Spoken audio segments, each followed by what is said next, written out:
Et bonjour à tous, on se retrouve pour la 5e partie de notre série Comment bien débuter le cyclisme.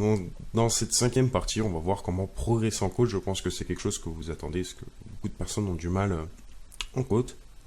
Donc tout simplement, je ne vais pas vous transformer en meilleur grimpeur du Tour de France sur ce cours, mais je vais vous donner quelques conseils qui vont permettre d'une amélioration qui va se sentir très rapidement.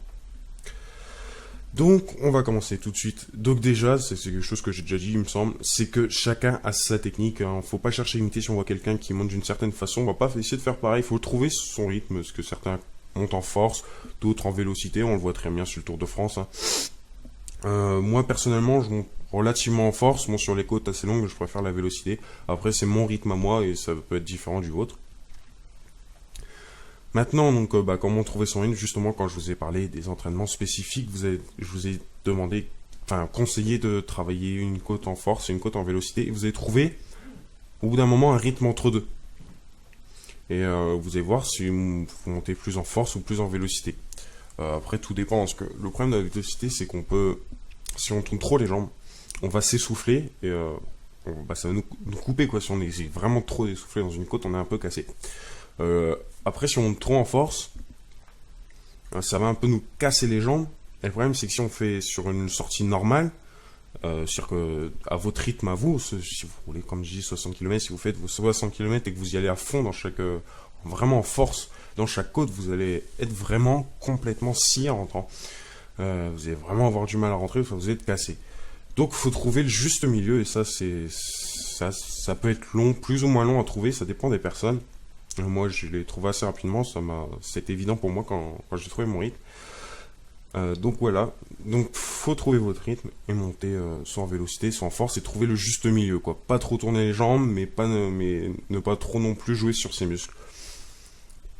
Maintenant, c'est un conseil que je vais vous donner, oui, il ne faut pas boire en côte. Ah, attention, j'ai dit pas boire en côte. Si vous montez un col de 14 km, n'allez pas dire, ah non, il a dit qu'il fallait pas boire.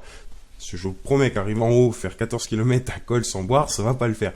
Non, plus sérieusement, si vous montez une côte, comme je vous dis, si le moment tombe l'heure de boire votre gorgée, quoi, toutes les 10 minutes, vous allez pas prendre la gourde en plein milieu d'une côte qui se termine dans 100 mètres, parce que quand vous allez boire, vous allez devoir arrêter de respirer pendant quelques secondes, et ça va casser votre respiration. Et tout simplement, vous êtes plus essoufflé. Pareil, il faut éviter de manger en côte. Bon, après, si c'est vraiment une côte extra longue, faut quand même boire, c'est évident, mais si c'est assez court, voilà, je vois souvent des erreurs où des gens qui même sont essoufflés sur machin et croient que boire ça va reprendre, mais non, au contraire, parce que ça coupe le rythme de respiration.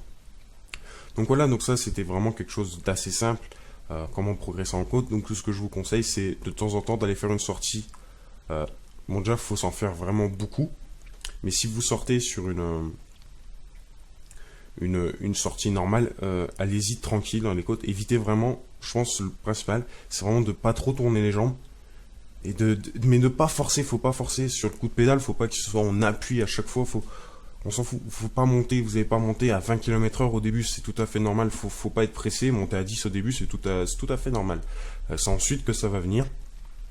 Au début, il faut éviter de grimper en force, c'est quelque chose qui doit venir après. Il faut plus s'habituer à rester assis sur sa selle, éviter la danseuse, tourner les jambes, mais vraiment pas trop, il faut vraiment tourner assez peu, emmener du braquet, comme ça le cœur suit pour les personnes qui sont vraiment essoufflées en côte, qui ont vraiment ce problème. C'est ce que je vous conseille, c'est de tourner assez peu les jambes, et d'emmener du braquet, mais sans forcer sur le coup de pédale. Voilà, faut pas non plus appuyer, et vous allez monter, mais très lentement, hein. Mais ça va venir après, que vous allez arriver à monter en force, ou ça, c'est quelque chose qui viendra par la suite. Faut savoir apprendre. Ensuite, ce que je vous conseille aussi de faire, c'est de temps en temps aller faire une sortie assez courte. Par exemple, si vous roulez 60 km, vous en faites que 30, si vous en faites plus ou moins, enfin bref, voilà, à peu près proportionnel à votre distance de sortie habituelle. Vous allez faire à peu près la moitié avec beaucoup de côtes, et là vous allez vous échauffer au début, puis après vous allez faire en force, vous allez y aller après quelques temps, y aller en danseuse, et puis repartir. Et c'est là que vous allez vous entraîner et progresser en côte. Et sur une sortie normale, faut surtout pas faire ça, sinon vous allez être vraiment cassé. Donc voilà, donc j'espère que vous aurez progressé. Maintenant vous allez pouvoir vous attaquer à toutes les côtes de votre région. Je l'espère en tout cas. J'espère que je vous ai appris des trucs, que ça vous a plu. Sur ce, je vous souhaite une bonne journée et une bonne route.